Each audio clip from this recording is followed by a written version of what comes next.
Buenos días, tardes o noches, mi nombre es Julián Eduardo Lozano Ipus, formo parte del programa de Química y el día de hoy vengo a exponerles acerca del ciclo de Brayton.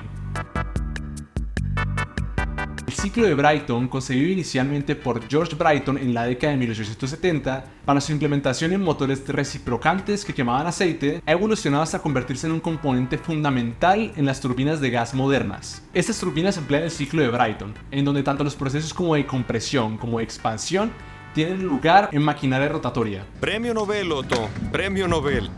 Ahora, antes de empezar, hemos de entender que el ciclo de Brayton puede ser o abierto o cerrado. Así que explicaremos cuáles son las diferencias y qué varía tal vez en las ecuaciones o en cómo se analizan estos ciclos. En su forma más común, las turbinas de gas operan en ciclo abierto, como se ilustra en la figura 1.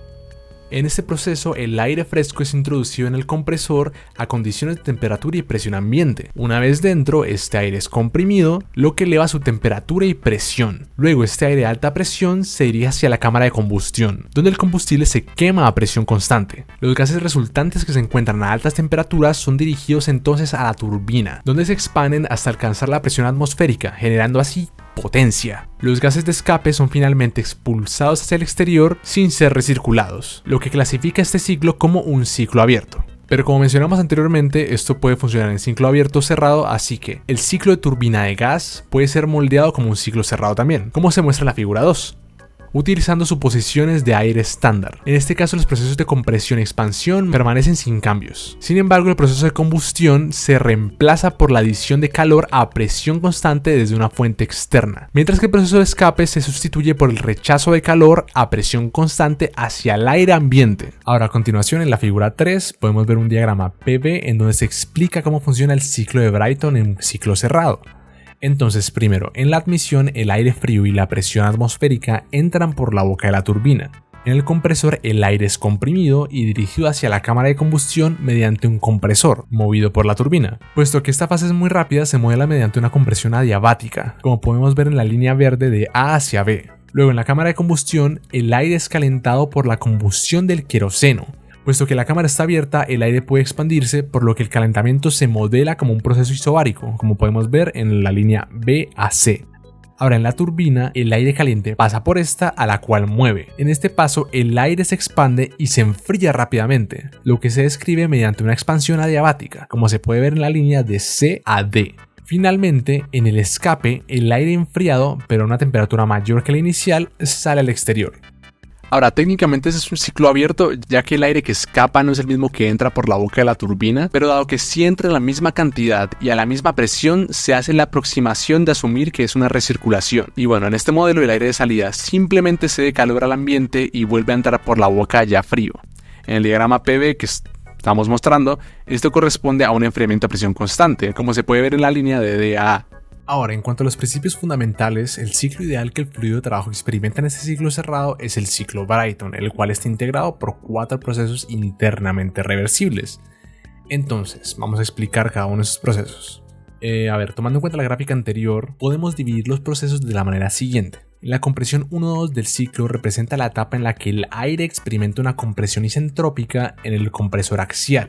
Durante este proceso, la presión y la temperatura del aire aumentan significativamente. La transformación 2-3 corresponde al proceso de combustión a presión constante que ocurre en la cámara de combustión. Aquí el combustible inyectado en el punto 2 se quema, liberando calor al aire y aumentando su temperatura. Este proceso es esencial para proporcionar energía al sistema. La transformación 3-4 representa la expansión isentrópica de los gases de combustión en la turbina. Durante esta etapa, la energía térmica del aire se convierte en energía mecánica, lo que impulsa la turbina y realiza el trabajo útil. Finalmente, la transformación 4-1 representa el rechazo de calor a presión constante para alcanzar nuevamente el estado inicial del ciclo.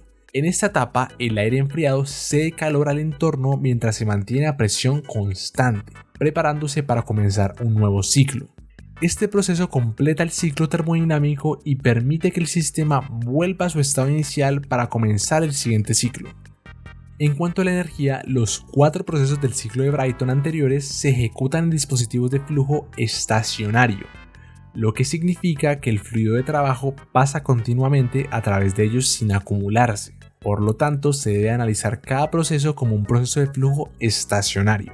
La ecuación de balance de energía para procesos de flujo estacionario se expresa de la siguiente forma: el diferencial del calor de entrada y salida más el diferencial de trabajo de entrada y salida, que es igual al delta de H. ¿Pero esto qué quiere decir? Esta ecuación establece que la suma de transferencia de calor y el trabajo de entrada y salida es igual al cambio en la entalpía del fluido de trabajo a través del proceso.